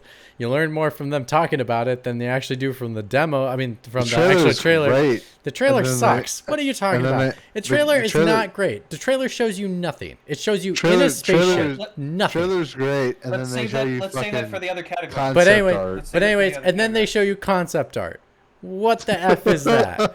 But whatever. It's like, if anything, you show the concept art first, and then you show off a trailer. Like they get what the is in their brain? It's It's of just, short turnover. it's basically they're just giving anyone that loves Starfield like Cyberpunk 2077 all over again. Their daily dose of concept art. Oh, it feels so dude. good. Concept art. Like instead of Bethesda. being like, why don't you give me some substance instead of some BS bullcrap? And Fuck Bethesda in this situation. Yeah. So but it's to weird- be honest, it's weird I that don't we've blame gone from- I don't blame But- Bethesda. I blame Microsoft because I think Microsoft is more in charge of the Yeah. marketing. So they're saying we need something for Gamescom, and then Bethesda's like, well, we have concept art. That's all we can give you. And then Microsoft's like, Do yeah, it. fine, give it to me. I don't- need something. I don't think that's necessarily the case, but yeah. I mean, well, it was at the Xbox it's weird showcase that though. we've- Like, it's not like Bethesda Yeah, has their own showcase anymore. It's Xbox's showcase. So the Xbox Right. marketing team comes to them and says, Yeah, give me that's- something. That is true. That's what Sony does. They go to all their teams and say, you need to give me a demo. Can you give me a demo? If you can't give me a demo, what can you give me? And then they True. give you stuff. And then even if it's like cherry, and then sometimes they go, this isn't enough. Like, I can't show this, so we're just not going to show it. But here, Xbox is like, oh my God, everyone loves Starfield. Just give me something. I don't care. Concept art, sure. Concept art that we could have saw months ago. Okay. Yep. Feed me that drug of that Starfield that no one knows what the Yeah. heck the game is, Yeah. but yet they still think it's going to be the greatest thing that's ever been made. Whatever. People just need to get off their cyberpunk butts and understand that these games, like they until we see them, they aren't real. They don't exist until you see the gameplay. Anyway, sorry on a troll. No, But that's fine. But in terms of like so like the opposite end of that spectrum, the short turnover. I personally like this way better because you show me a game for the reveal. It's like, by the way, you can play this in less than a year. Great, it's going to be in my mind because I know it's coming out the same year that I'm in, or whatever, halfway through the year, comes out in January. So we have Fallout 4, which came out 5 months after the reveal. Then you got Resident Evil, which was what, 8 months or so. I think it only Lost works though, Judgment Evan. I think it works, but I think it only works in this context when we know what kind of game it is. Yeah. Because example, Fallout. We know what Fallout is. Resident Evil. Yes, it was. Fallout 4 was basically Fallout 3. Exactly. And then Resident Evil. Yes, it was a little bit different, but we knew in the context it was going back to its like horror roots, which were like, okay, we all understand that concept. Yes or no, we're down, we're not down.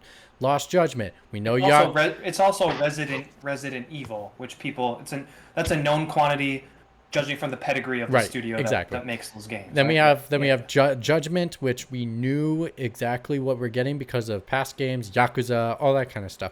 It works. The same engine, it's the same fighting system. Yeah. Right. I think where it's okay to like be a little bit longer. I think God of War did a fine job with it because, you know, I think this all works in context as long as you show us a demo of the game to start, or it is the second thing we see, because God of War, the first thing we saw was a demo of what the gameplay would look like for the most part, and it's not exact match, but if you bring the demo and you bring me the game, they look pretty damn similar in regards to like how the flow of the combat went, how the mechanics of the game worked. Yes, are there some things that are different? Sure. But it's very minute. It's not the core competency of the game. Where then I'm okay waiting a year to get one more trailer before I get the final product and like the date and all that kind of stuff, because I know what I'm getting. Whereas like if it's a short turnaround, I know what I'm getting and I don't need that extra explanation to know, okay, how different is this or how is this? You know what I mean? Yeah, it works for games like Forza because we already know that that's happening. Yep. We already know that. What's the new thing? That's it. That's all I need to know. Right. Like, yeah, like how are you guys changing the way the lighting works on the fucking cars?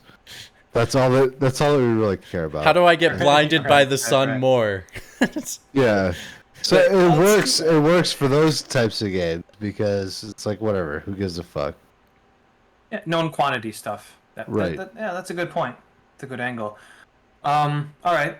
Moving on to the next category. Now, I guess the only before we move to the next category, I think the shortened window would work as well for something new, as long as there was something with promotional material to follow up with it within a few months to really explain it. Because if that's just because here's the thing, that marketing strategy, it was just, this is Fallout 4 and that's it. We didn't get much more information. Resident Evil, that's all you get. That's all it. The demo, and that was it. We didn't get any more info. Lost Judgment, you know, like so on and so forth. So as long as if you did something new, you had materials kept going with the marketing to explain your product leading up to the short release window, I think it would work. But that's the reason why I'm fine with a longer pattern for something new, so it gives you that time to digest what you're actually getting. Right. So yeah, like if it's new, do an additional kind of a few months later, a breakdown. A few months later. Out. Yeah. I would be satisfied with that. Yeah. I think that's a good idea. So if it's a 5 month window, put something in the middle there to clear up any, convince people to buy your game type. Just that rosemary sauce. If you know, you know that rosemary sauce. Rosemary sauce. Love it. All right. So moving on to the next category, which I've called the slow drip. I mean, slow is relative. This could actually be a quick drip. A quick drip. So what I'm specifically referring to is got some of that quick drip. I think you should probably go see a doctor. Resident Evil Village. So, there had been rumors about, like, oh, there's werewolves in this game and stuff, and everyone's like, well, what the hell? Okay, it's directly linked to 7. Mold Right. werewolves? How does that connect? Which So, it does. of this year, it does. It totally does. It all makes sense at the end. I was very satisfied with that ending. So the slow quick trip, is Resident Evil, which I personally like what they did. So in on January 22nd of 2021, this year I believe, they did a Resident Evil showcase, and they kind of hinted at what was some aspects of Resident Evil, and then the same day they dropped the Maiden demo, which is a very short, not even a vertical slice of the game, because you play although it's first person, it doesn't really matter. It was a You play the technical Maiden, demo to show and off you what end it up would look just like kind of- on PS5. That's exactly what it was. Right. Yeah, it was a technical demo. So you're just kind of like, all right, this is what the game's going to look like. The lighting in the dungeon of the Dimitrescu castle. So I like that. It's like it's the Shadow Drop demo with a bit of a showcase in front of it, and then they had even relayed to the audience, like, we're going to do another showcase in April. And so it had, you get a bit of people, on the podcast talking about this Maiden demo and how they felt about it and the tone and the atmosphere and stuff. And then also looking forward to something that they had told you is going to happen a couple months down the line. So then they hit their April showcase, and they did this kind of staggered demo release of the castle demo and the village demo. And I think each could be completed within like maybe 20 minutes, 15 minutes. If you went through it again, even less time than that. But this kind of whole, all right, we're going to do 2 showcases within like a 5-month period, and in each showcase we're gonna give you a little demo to give you an idea of how this game operates. To tell you the truth, first one's Evan, gonna on be that, one location. So to tell you the Go truth ahead. on that, Evan, so the reason why they did that, which I think you're right, it was a good move for them to do, was because when they dropped Resident Evil 7, they so what ended up happening was the demo that you could play that day changed. The demo updated 3 times within the time period between the game, the demo being released and the game being released. But people didn't know it was totally did. updating. And so people didn't know you could go back to the demo and actually try new rooms. And by the end of it, you could actually use guns to like try out the gun combat. So that's why I think that's why they did it. You could go down the stairs and You fight could a find the mold key. creature. Yep.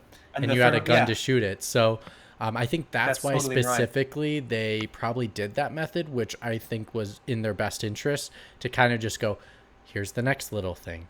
Instead, because I think they unfortunately didn't market and strategize enough to be like, go back to the demo. There's something new. And I think they tried to rely on people learned from to their figure it mistakes. out, and only like the core of the core were telling other people in the chat rooms, oh my God, go back to the demo.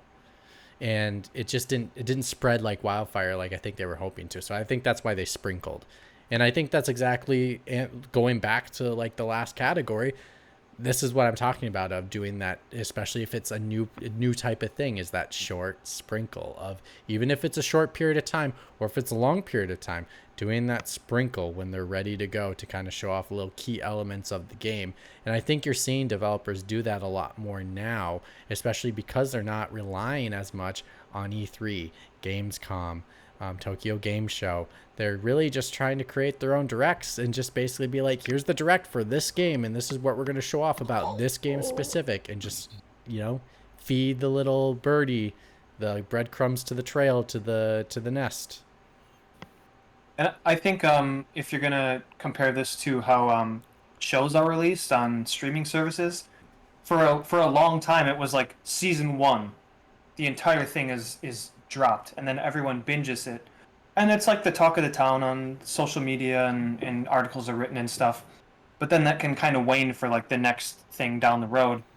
And one thing, I don't know if it was The Mandalorian, but from what I remember, The Mandalorian was the first show since the whole like season 1 drop, binge it type of style that Netflix was doing, where they're like, no, we're going to do it bi-weekly.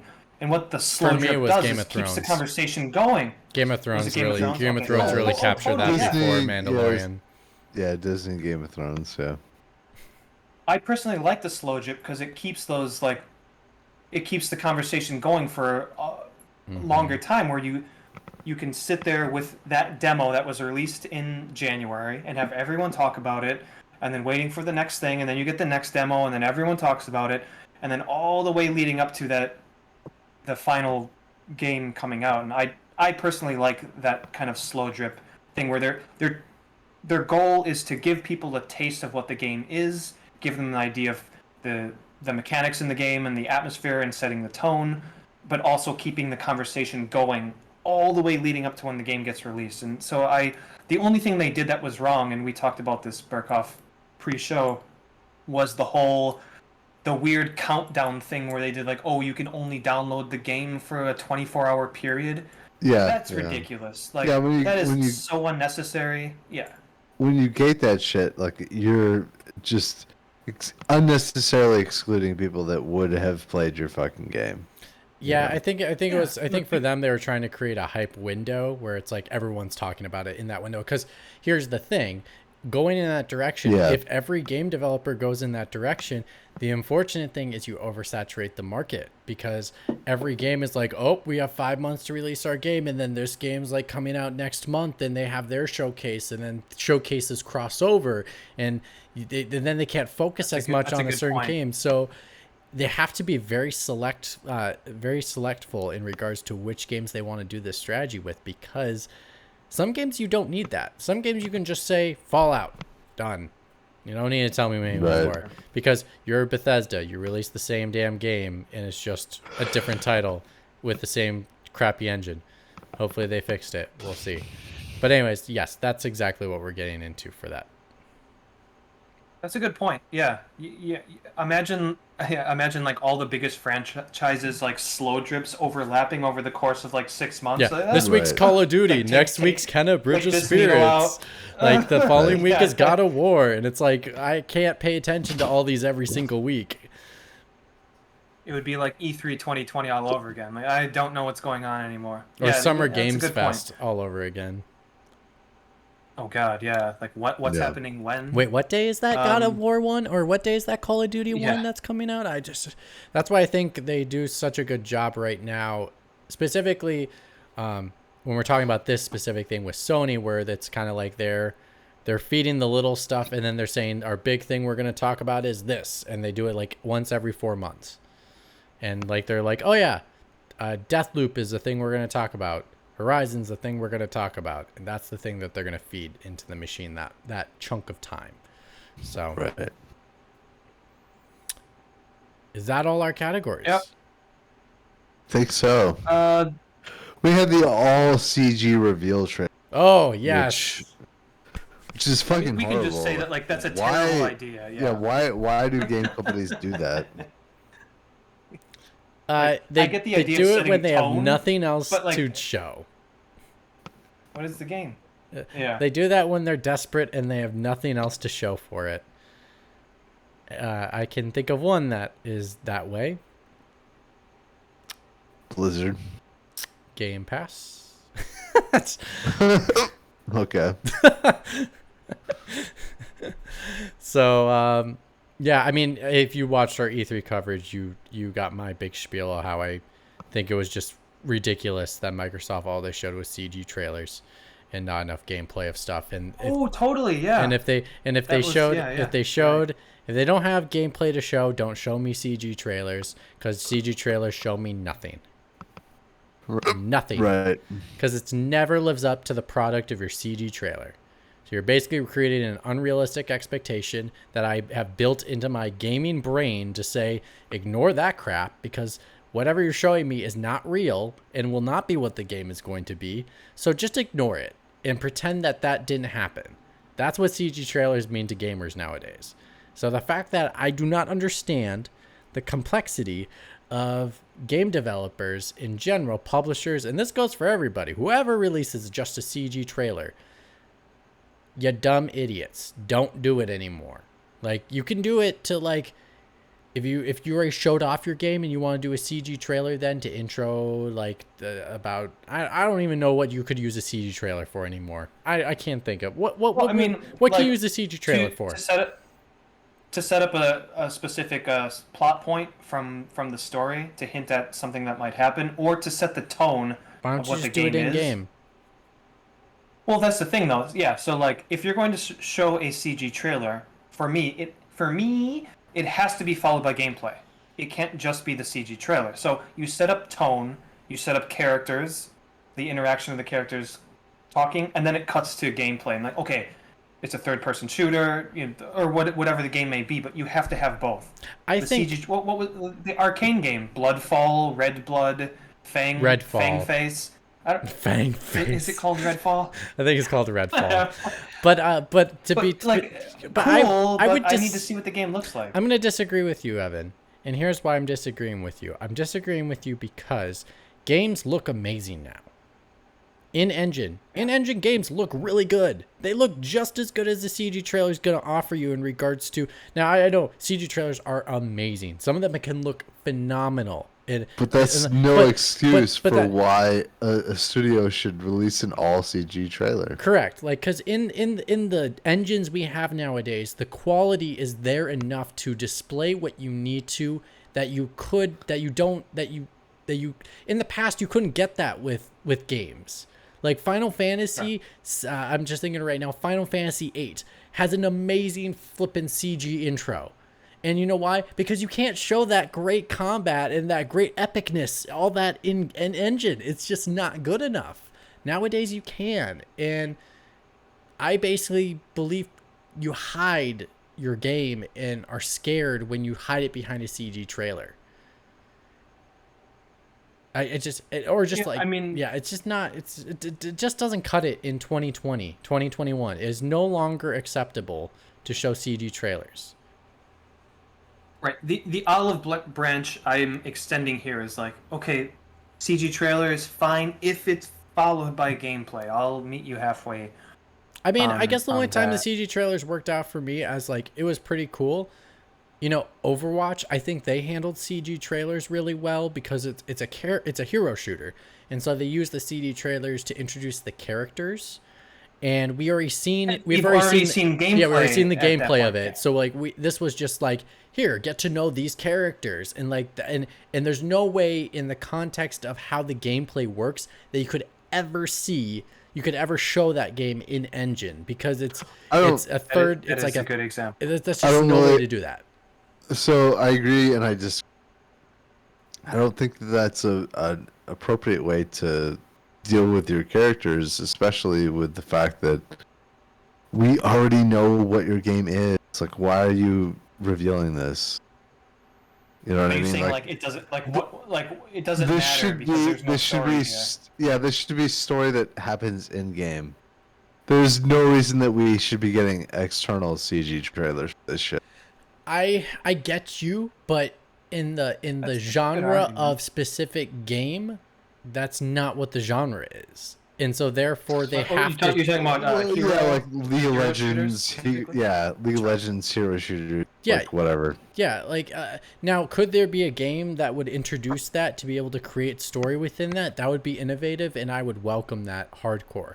But with the current genre the way it is, I'm fine with a CG trailer to show off the characters that I will play with, to create a connection to that character that I would use in the game, even though because like even the character interaction isn't really that inspirational or interactive when you're actually using that specific character in the game, because it's first person, you're displaying your personality into the character.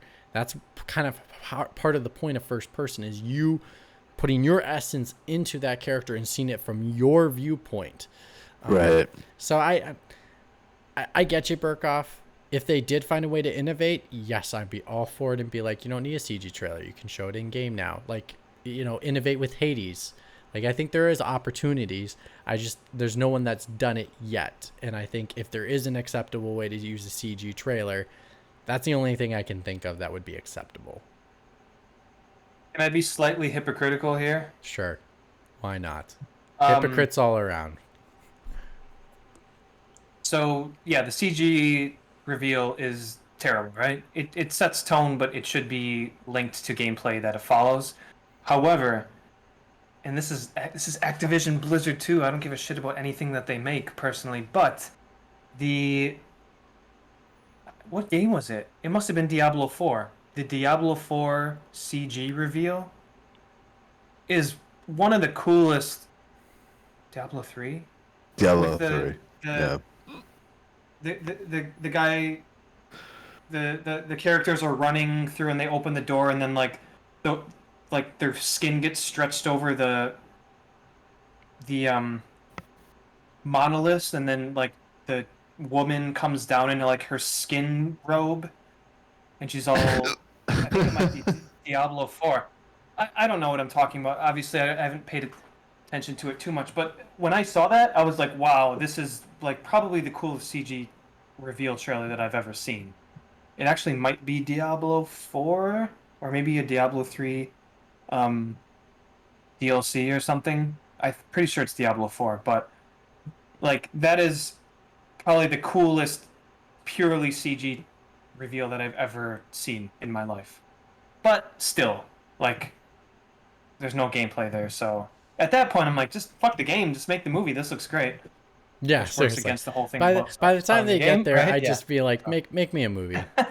Just make me a It's fuck damn that. movie. Yeah, this is way better. Yeah. Yeah, just make me. Isometric looter. I've played that before. Make this movie. This looks good. Yeah, this looks good. Yeah. So that is all Marketing, am I right? That is marketing. That is marketing at its finest. That is all our categories. So I think we should just wrap it up. Or actually, let me do one time around of what's your favorite game's marketing campaign? And I'm gonna start. Just because you guys have to think about it. Please do. Well, we're so confused. Yeah. Go ahead. We've actually talked about it already, so I'm going to just second it. But my favorite marketing campaign is going to be Resident Evil 7. Now, I didn't choose 8 only because I like the surprise of the demo, along with that the demo evolved. The only thing I wish is I think maybe they tell more people about it, but I think it was just perfect. Window, the opportunity about it being a new game for the franchise and it being a essence of what was old is now new, and then dropping a demo instantly and the shock and surprise. I think that's how you do it. And then handling it after that in regards to almost telling you nothing, but giving you hints of what the game's going to be within the demo. Perfection. Evan.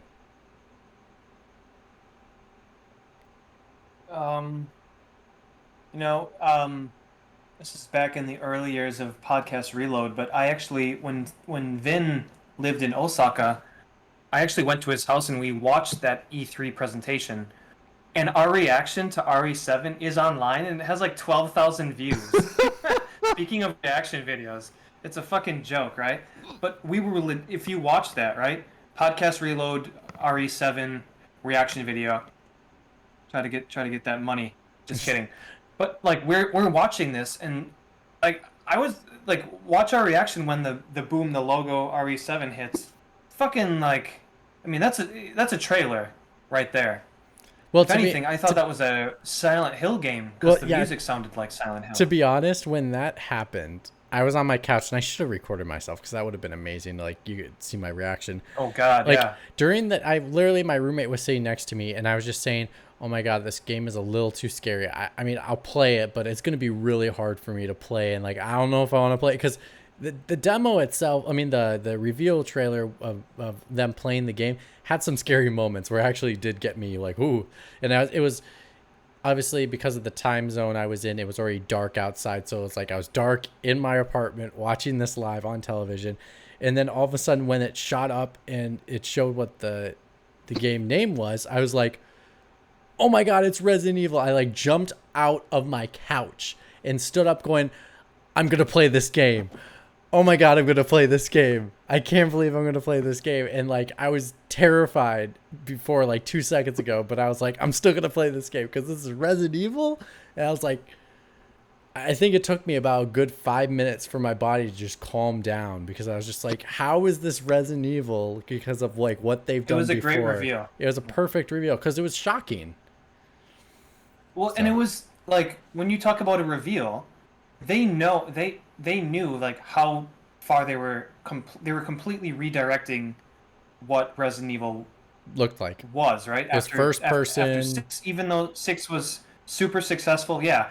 So they did a great job of like slowly moving you, and this is like editing and what they included in the trailer, slowly moving you through this reveal trailer to where you're not quite sure what the hell is going on.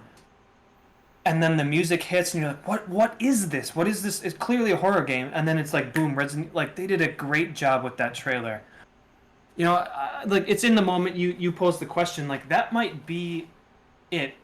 And if I want to make answer broader, I would say if you're in a series and you have an idea that's very different from what people are anticipating from the series, right?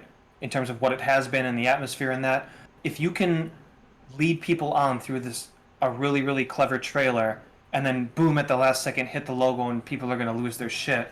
I mean, that would be the ultimate reveal trailer for a game. Not only that, the game comes out in like half a year after it, plus a demo, right? Oh shoot! Hold on. That would be. We got an addition. Okay, keep going. But like that would be my ultimate reveal trailer, and I guess I'll just agree with you, Mitch, that in recent memory, the Resident Evil 7 one did definitely knock that whole thing out of the park. It was everything. It was, we didn't know what it was. Everyone was entirely shocked that it was RE7. The demo drops. We realize that the kitchen demo from whenever ago was actually part of this, and the game comes out in half a year. Like, I don't know if you can do it better than that. And the game was successful, and, you know, this whole kind of, like, trilogy about the Winters family is It's not successful over yet. in its There's own one right. more. There's one. That's It's not, not over, over it's yet. not So over yeah, yet. like, I mean, like, yeah, that, I thought that was totally successful. Like, that's the most shocked I've been at, like, the final reveal of a trailer. And if you don't like theatrics or any, you don't care about that, fair enough. But that was one moment I'm like, whoa, Resident Evil 7? Fuck, you got me. You got me. And, you know, like, those types of moments are what E3 is all about. And, yeah, I think they handled it, like, really, really well. Burkoff. I don't really have one, to be honest with you. I don't really know that a game's ever been announced and like I've been fascinated by it. Maybe Skyrim. When they announced that and it came out, I was like, you know, really into it. I'm kind of curious what Shanghai Dan has to say, though. If he ever shows yeah. up. To be honest. Wait, is that what that sound is? He keeps popping in. Yeah. And Sorry. Oh, And there he Burkoff is. got a case of the burps. How is The it? hiccups. I got hiccups. Love you Yeah. jumping in late. What do you got? What do you got for us? I just wanted to come and say hello. Well, what's I'm gonna put you on the spot. What is the best? Because we're kind of wrapping up, so this is near the end That's fine. of what is the greatest marketing campaign for a game you've ever witnessed? Oh. Which Evan, you never answered the question, so go back to Evan because Evan never really answered. Oh, I just You just embellished what I because said. No, because it's a recent memory thing. Yeah. Just thinking of how the Resident Evil 7 kind of knocked it out of the park with dropping the demo and completely surprising everyone, and the game coming out 5 months after the reveal. I thought that was quite a clever way to do it. Oh, I'm trying to think now. Oh, God, best marketing. Of a All game. right, Dan, I'll buy you a little bit of time. Another thing that I do appreciate, not necessarily reveals, but the out of nowhere free DLC drop is like wholly welcome if it's an amazing game, i.e. Blasphemous. This is their second time, no, third time out of nowhere. They've dropped DLC. You'd be like, oh, by the way, it's fucking free and it's out now. This is great. Like they just keep extending that game, and what that tells me is that the game is sold enough that they're able to continue on with this. And um, the next DLC comes out in December, so they just like they shadow dropped. I don't know if that's the correct way to say it.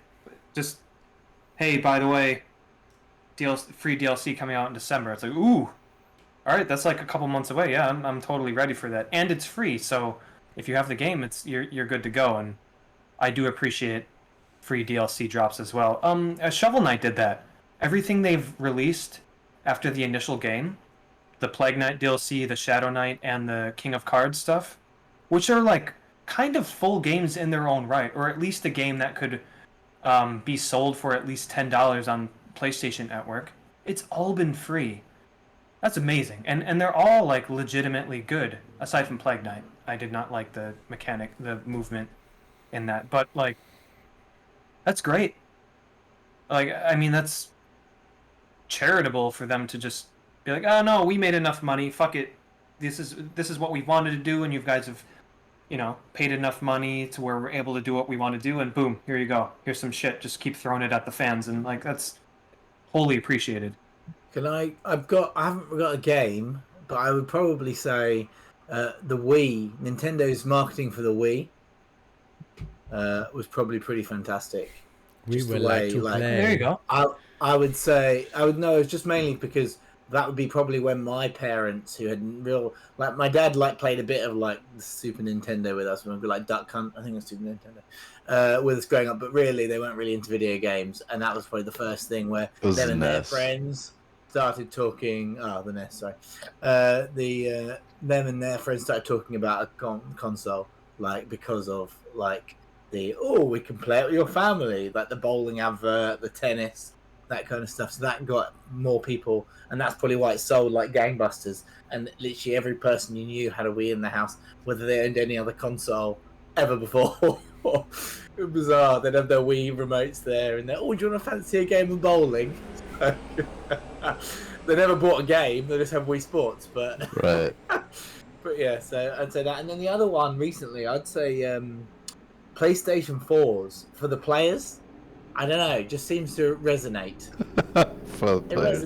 It resonated, and I think a lot of people you just knew that was PlayStation. I don't know. I think that worked well, and it was everywhere. And the way it was just at the end of every Sony promotion, I think it got well. I don't even know what the PlayStation 5 one is. To be honest, that's how much effect that has had for me. So I'd say those two probably for a console way. A game wise, I can't think right now. My brain's not functioning. But I just thought that what things impacted me from like a complete marketing advertising standpoint, for like watching commercial television of the things that stood out. Those two probably are the things I can remember the most. For sure. All right. Well, that is our show for this week. If you like Pixel Pints, you can check us out on Twitter at pixel_pints and on Instagram at pixelpintspod. We stream every single weekend here on Twitch at twitch.tv/pixelpints. If you check out our Twitter, you will know when we go live, but you also can check out our archive on Twitch or on YouTube looking at Pixel Pints, or on any of your podcast services that you use. Just look up Pixel Pints, look for that nice green mug, and you are right good to go to listen to us.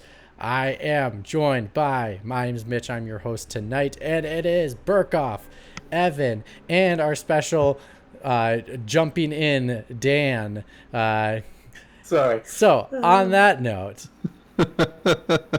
we are out, gentlemen. All right, as the music's playing out, Dan gave me a good, he reminded me, live in your world, play in ours. It was a nice tagline. I always remember. Marketing wise, That's fucking genius. Yes, that was old school. And it had the icons for like similar to the For sure. characters of like good stuff. God, I had the